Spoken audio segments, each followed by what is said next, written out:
Let's read John chapter 1, verses 1 through 5. In the beginning was the Word, and the Word was with God, and the Word was God. The same was in the beginning with God. All things were made by him, and without him was not anything made that was made. In him was life, and the life was the light of men. And the light shineth in darkness, and the darkness comprehended it not. Now verse 14. And the Word was made flesh, and dwelt among us. Since Jesus became the Word in the flesh, and we are created in his image, that would make our flesh the Word symbolically. Our anatomy, I believe, teaches the gospel. Let's see what we can learn from Luke chapter 16, the Rich Man and Lazarus. Please pause and read Luke 16, verses 19 through 31. I also believe this is only a parable that teaches a particular message. A certain rich man lived a life of luxury, while Lazarus, a poor beggar, laid at his gate begging for crumbs of food. Lazarus eventually died and was carried to Abraham's bosom. The rich man died and woke up in hell being tormented, and began crying for Father Abraham to send Lazarus to bring water to cool his tongue. Now in verse 26, Abraham says there is a great gulf fixed, that neither can pass from one place to the other.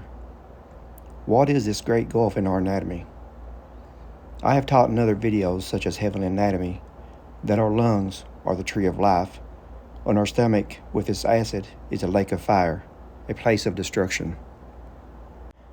At the base of our tongue is a valley or groove that traps saliva and food particles. It prevents things from going into the lungs, where the tree of life is located.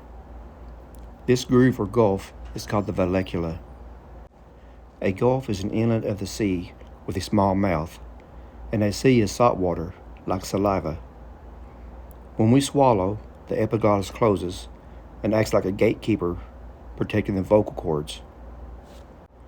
I call them the pearly gates. In the parable, neither can pass from one place to the other. If air goes into the stomach, a person could aspirate, causing food to go into the lungs. This could cause pneumonia or possibly death.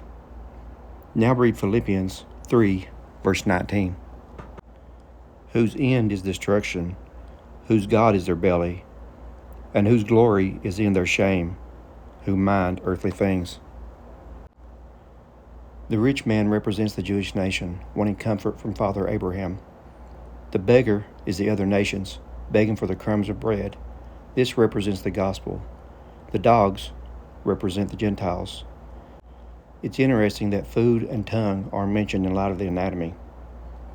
Let's look back at John chapter 1 and study a procedure called intubation. He is the light that shines in darkness.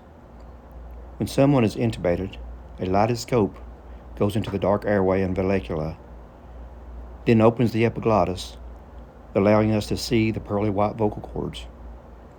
A tube is then inserted to provide air so that the person might live.